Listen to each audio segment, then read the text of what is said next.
Bienvenue dans cette nouvelle vidéo où on va voir ensemble si faire un concours de logo sur 99design en tant que client, c'est une bonne ou une mauvaise idée. Je vais vous raconter deux expériences. C'est parti.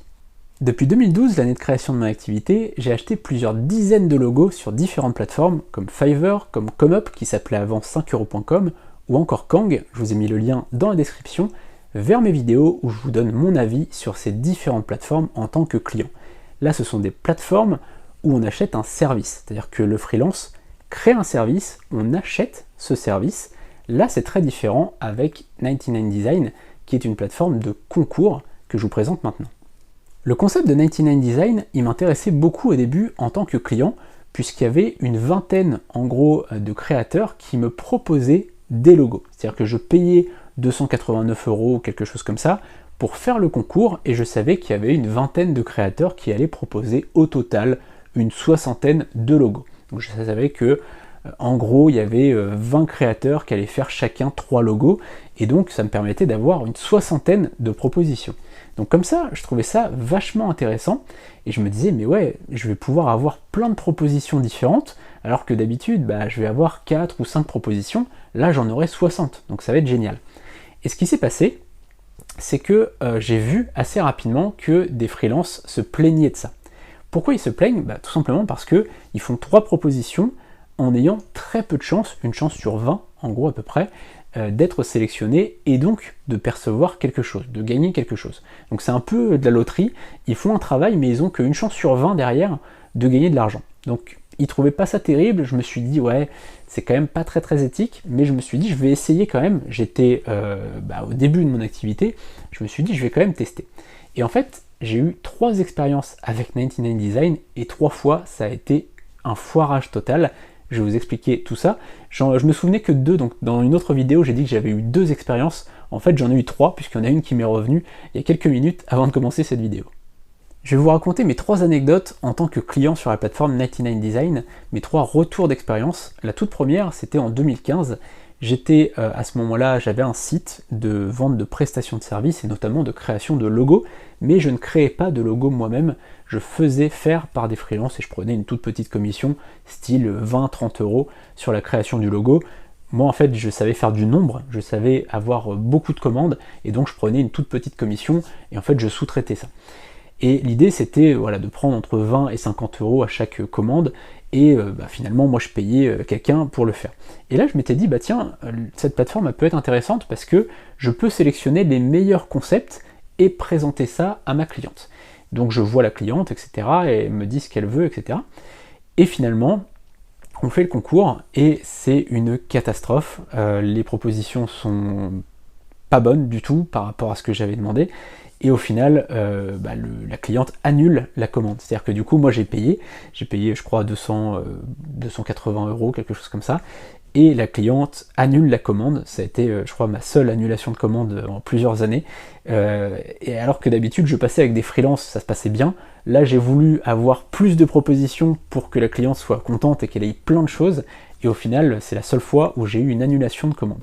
Donc du coup c'était un truc que j'avais un petit peu oublié, que je me suis remis dans la tête il y a quelques minutes en préparant cette vidéo. Et donc quelques années plus tard, je crée un projet et je me dis tiens la plateforme a dû changer et mon projet, moi je vais faire un brief vraiment béton, je vais faire un projet qui va être sympa et j'ai envie d'avoir plusieurs propositions. En fait, je vais passer aussi par des freelances, je vais contacter des freelances à côté, mais j'ai envie d'avoir beaucoup d'idées, de propositions différentes, et je choisirai quel freelance va créer mon logo. Soit ça va être sur ce concours sur 99design, ou alors je passerai par un autre freelance, mais en tout cas j'ai envie d'avoir plein d'idées différentes, plein d'inspirations différentes pour mon projet, parce que c'était un projet qui était important pour moi.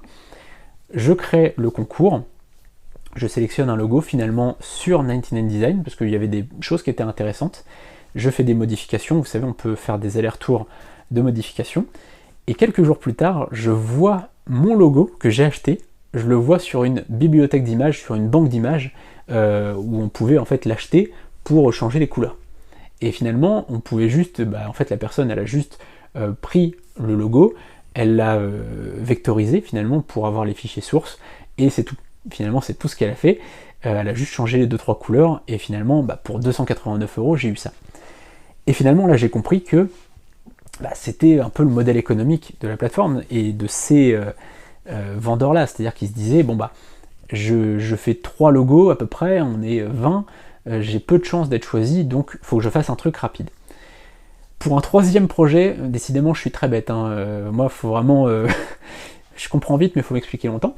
3e projet, je me dis bon, cette fois-ci, voilà, je vais peut-être avoir quelque chose de plus intéressant. J'avais entendu que la plateforme, il y avait eu des améliorations, c'était un peu mieux, il triait un peu plus, etc.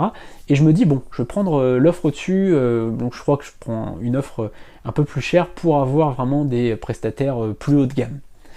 Et là je fais ça, et encore déçu, les propositions vraiment pas intéressantes du tout, alors que j'ai fait en même temps j'ai fait appel à un freelance il m'a fait 4 propositions, les 4 étaient vraiment top, largement meilleures que celles que j'ai eues sur 99 Design. Voilà.